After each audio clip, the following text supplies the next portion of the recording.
નમસ્કાર મારા વહાલા વિદ્યાર્થી મિત્રો, આજે વાત કરીશું ધોરણ 7 અને વિષય હિન્દીમાં ચેપ્ટર નંબર 4 કથની ઓર કરનીનું સંપૂર્ણ સ્વૈધ્યન પોથીનું સચોટ સોલ્યુશન મેળવીશું।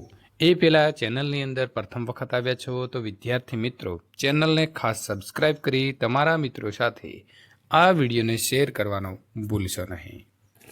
વિદ્યાર્થી મિત્રો આપણે અહીં જોઈશું कि प्रथम प्रश्न नंबर 1, निम्नलिखित प्रश्नों के सही विकल्प चुनकर निशाना कीजिए।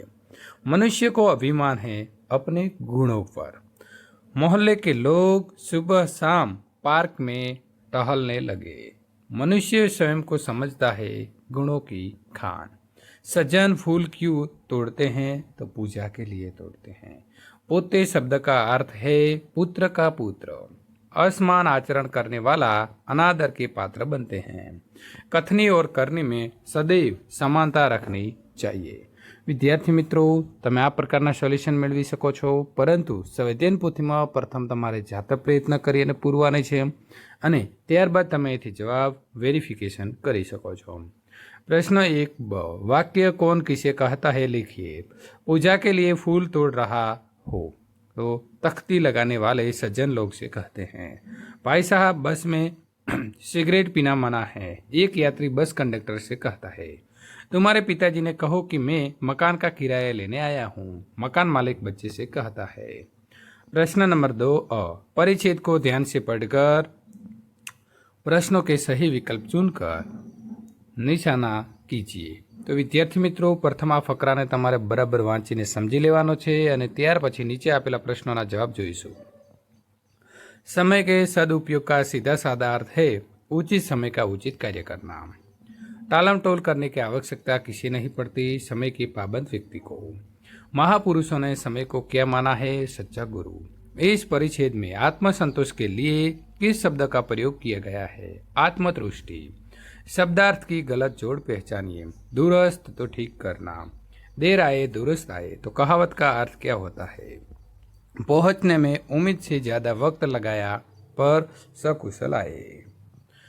प्रश्न नंबर 2 ब, परिच्छेद के आधार पर प्रश्नों के उत्तर दीजिए। समय के अलावा क्या क्या वापस नहीं आ सकता।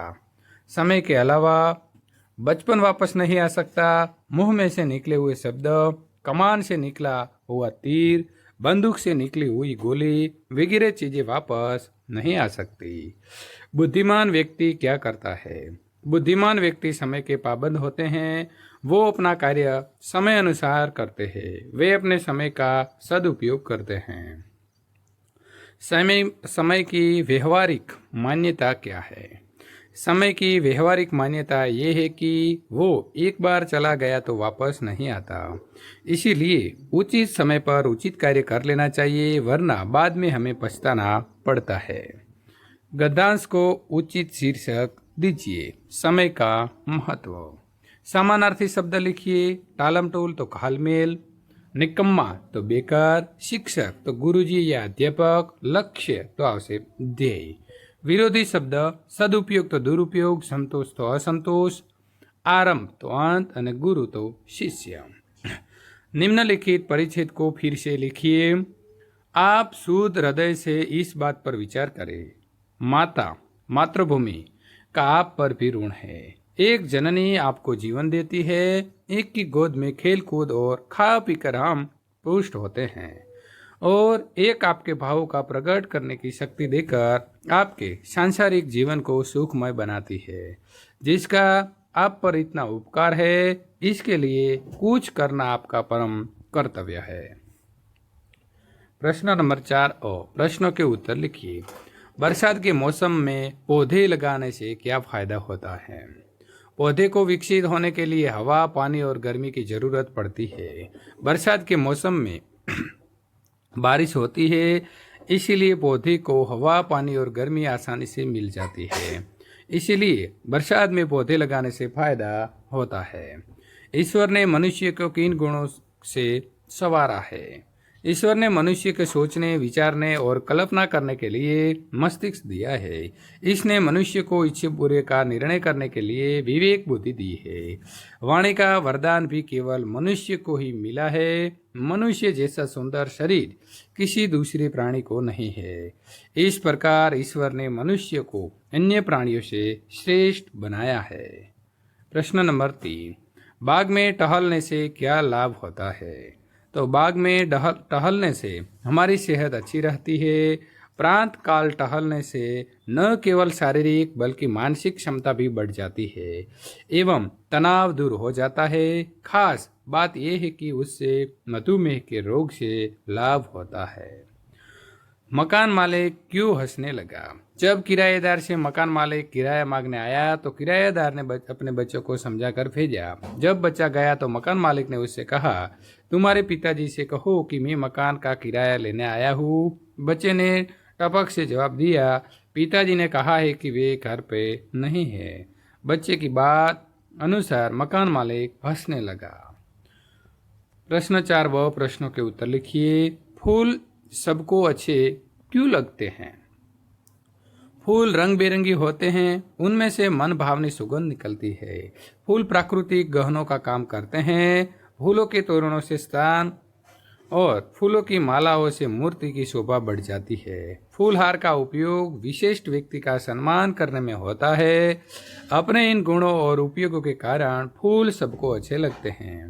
धूम्रपान वर्जित है, ये वाक्य कहाँ कहाँ पर लिखा होता है? तो धूम्रपान वर्जित है ऐसा बसों और रेलगाड़ियों जैसे सार्वजनिक वाहनों में लिखा होता है। अस्पताल, सिनेमागृहों और दवाखानों में भी धूम्रपान न करने की चेतावनी दी जाती है।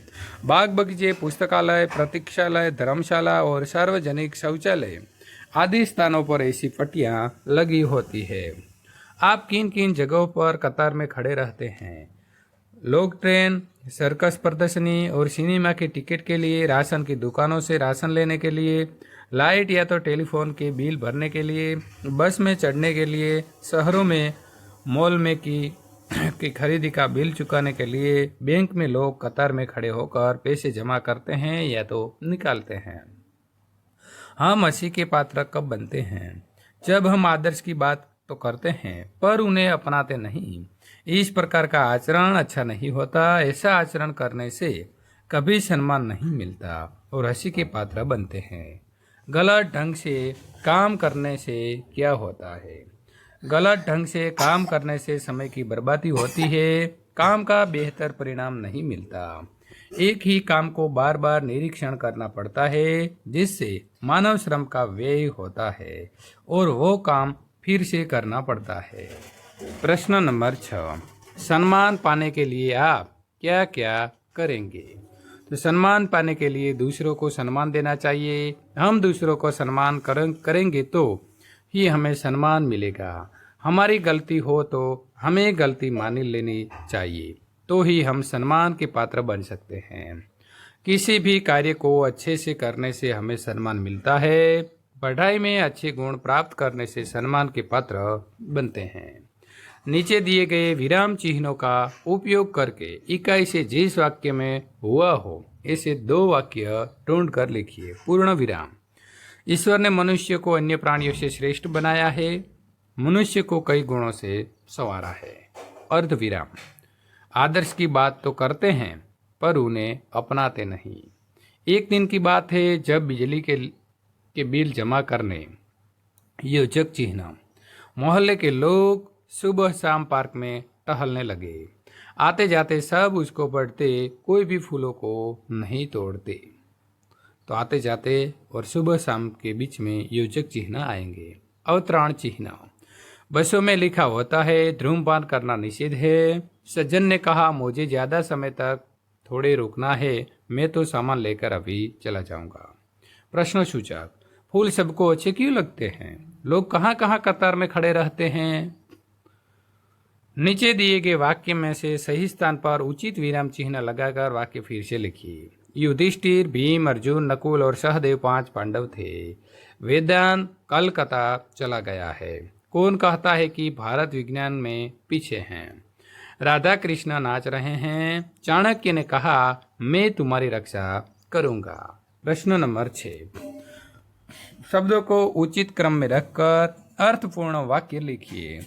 जब सच्चाई पता लग चलती है तो वो पछताने लगता है। मना है तोड़ना फूल, तो फूल तोड़ना मना है। परिवार वाले स्नेह की वर्षा से मन को गुदगुदाते हैं। राम, लक्ष्मण और सीता वन में गए। पुस्तकालय का उपयोग करके कहावत का अर्थ लिखिए। चोर चोर मौसेर भाई। एक जैसे लोग एक साथ रहते हैं। एक पंथ दो काज, एक साथ दो लाभ प्राप्त करना। जान बची लाखों पाए। तो गुप्त परामर्श एकांत में करने पर भी सतर्क रहना चाहिए। दीवार के भी कान होते हैं, तो चुपके से बात सुन लेना। जिसका खाए उसके गाए, जिससे लाभ उसी की तरकदारी। छोटा मुंह बड़ी बात, अधिकारी द्वारा कही गई गैर जिम्मेदारी की बात। कहावत का अर्थ उचित वाक्य से जोड़िए। गुरु गुड़ चेला चीनी, तो गुरु की योग्यता चेले से बढ़ जाना। जान है तो जहान है, जान बचाना प्रथम कर्तव्य है। चिराग तले अंधेरा, गुणी के घर अवगुणी। जैसी करनी वैसी भरनी, तो उपरोक्त में से एक भी नहीं। नेकी और पूछ पूछ, भलाई करने के लिए किसी से क्या पूछना। संज्ञाओं को जातिवाचक, भाववाचक और समूहवाचक में वर्गीकरण कीजिए। जातिवाचक हरियाली, बीमार, पंछी, सागर, आभूषण और पुस्तक। भाववाचक बुढ़ापा, सच्चाई और करुणा। समूहवाचक गुच्छा, झुंड, वर्ग, परिवार और गिरोह। रेखांकित संज्ञा का प्रकार। भगवान बुद्ध अहिंसा के पुजारी थे, तो भाववाचक। चोरों को गिरोह पकड़ा गया, तो समूहवाचक। सागर बहुत गहरा है, तो जातिवाचक। गंगा पवित्र नदी है, व्यक्तिवाचक। बाजार में से बहुत भीड़ है, तो समूहवाचक। आप लड़ाई मत कीजिए, तो भाववाचक। अपनी राय लिखिए। आपके पिताजी झूठा बहाना बनाने को कहे तो आप क्या करोगे, क्यों? अगर मेरे पिताजी मुझे झूठा बहाना बनाने के लिए कहेंगे तो मैं ऐसा नहीं करूंगा, क्योंकि हमें हमेशा सच्चाई का साथ देना चाहिए। जब हम एक बार झूठ बोलते हैं तो इस झूठ को छुपाने के लिए बार बार झूठ बोलना पड़ता है। दुकानदार की जगह आप होते तो अपने बेटे को स्कूटर पार्क करने देते, क्यों? दुकानदार की जगह मैं होता तो अपने बेटे को स्कूटर पार्क नहीं करने देता, क्योंकि सब लोगों के लिए नियम वही लागू होते हैं। अगर मैं किसी और का स्कूटर पार्क नहीं करने दूं तो मुझे अपने बेटे पर भी वो नियम लागू करना चाहिए और अपने बेटे को भी स्कूटर नहीं पार्क करने दूंगा। अपने विचार लिखिए। मोबाइल से लाभ या हानि। तो मोबाइल फोन विज्ञान ने दिया है, इसके कारण लोगों की सोचने समझने का तरीका ही बदल गया है। दुनिया में सभी के पास आजकल मोबाइल है और वर्तमान में तो मोबाइल फोन का स्मार्टफोन के रूप में दे दिया है, जिसको मिनी कंप्यूटर भी कहा जाता है, क्योंकि जो कार्य एक कंप्यूटर करता है वही सभी कार्य अब स्मार्टफोन में भी हो सकते हैं। मोबाइल फोन के कारण हर क्षेत्र में बदलाव आया है, चाहे वो व्यापार का क्षेत्र, विज्ञान हो या फिर कृषि क्षेत्र। मोबाइल के आविष्कार के कारण लोग चलते फिरते समय दुनिया के किसी भी क्षेत्र में बातचीत कर सकते हैं या तो फिर वीडियो कॉल करके एक दूसरे को देख भी सकते हैं। पुराने जमाने में जो संदेश पहुंचाने में सप्ताह भर से ज़्यादा का समय लग जाता है था, आजकल वो संदेश चंद मिनटों में एक जगह से दूसरी जगह पहुंच जाता है। ये सब कुछ सिर्फ मोबाइल फ़ोन के कारण ही संभव हो पाया है। मोबाइल फ़ोन के कारण दुनिया में क्रांतिकारी बदलाव तो आए हैं, लेकिन साथ ही ये अपने साथ कई दुष्परिणाम भी लेकर आया है। मोबाइल के लाभ फायदे। ऑनलाइन पेमेंट करना है, सरल कभी भी संपर्क करना है, सरल कैमरा से फोटो खींचना, ब्लूटूथ की सुविधा, ऑनलाइन शॉपिंग, इंटरनेट की सुविधा। मोबाइल स्वास्थ्य के लिए हानिकारक, दुर्घटना के शिकार। युवाओं और विद्यार्थियों में मोबाइल की लत, गाना और चैटिंग में जरूरी समय बर्बाद, मोबाइल फ़ोन पर गलत तस्वीरें, परिवार के साथ कम समय बिताना, ये सभी हमारा नुकसान भी हुए हैं। आपको कक्षा में पढ़ना अच्छा लगता है या ऑनलाइन? मुझे ऑनलाइन से ज़्यादा कक्षा में पढ़ना अच्छा लगता है क्योंकि ऑनलाइन पढ़ाई करना ज़्यादा नुकसानदायक है। ऑनलाइन पढ़ाई में शिक्षक द्वारा बोलने वाले कई शब्द समझ में नहीं आते, जिसकी वजह से काफ़ी मुश्किलें खड़ी होती है। कई बार नेटवर्क चले जाने की बजाय कक्षा में पढ़ना अच्छा लगता है। कक्षा में पढ़ाई के दौरान बच्चों के द्वारा प्रश्न पूछे जाते हैं और शिक्षक अपने हाव भाव से अच्छी तरह से समझाते हैं। कक्षा में अध्यापक के द्वारा पढ़ाया गया अच्छे से समझ में आते हैं और हमें परीक्षा में भी कम पढ़ना पड़ता है। इस वजह से मुझे कक्षा में पढ़ना अच्छा लगता है। प्रकृति का संतुलन बनाए रखने के लिए क्या करना चाहिए? तो पर्यावरण के संतुलन को बनाए रखने के लिए पौधारोपण आवश्यक है। आज वृक्षों की निरंतर कटाई के कारण पर्यावरण का संतुलन बिगड़ा है। हमें इस ओर सोचना चाहिए तथा हम सबको ये संकल्प लेना चाहिए कि हम वर्ष में कम से कम एक वृक्ष अवश्य लगाएंगे। कैसे बचाए पर्यावरण को? तो पर्यावरण संरक्षण आमतौर पर पेड़ों की हरियाली के संरक्षण को दर्शाता है, लेकिन व्यापक अर्थों में उसका तात्पर्य पेड़ों, पौधा, पशु, पक्षियों और पूरे ग्रह की सुरक्षा से है। अधिक से अधिक पेड़ लगाए, वन्य जीव और वृक्षावन की रक्षा करें, कम उपभोग करें, दोहराए फिर से उपयोग करें, पानी की खपत कम करें। तकनीकी के ज़्यादा प्रयोग से लाभ है या हानि? तो विज्ञान और तकनीकी के अभाव में कोई भी देश पिछड़ जाता है और उसके विकसित होने की संभावनाएं कम से कम हो जाती हैं। आज भी दुनिया में बहुत से ऐसे देश हैं जिसका तकनीकी विकास बिल्कुल ही न्यूनतम है। विज्ञान और तकनीकी के अभाव में कोई भी देश पिछड़ जाता है और उसके विकसित होने के संभावनाएं कम से कम हो जाती हैं। आज भी दुनिया में बहुत से ऐसे देश हैं जिसका तकनीकी विकास बिल्कुल ही न्यूनतम है।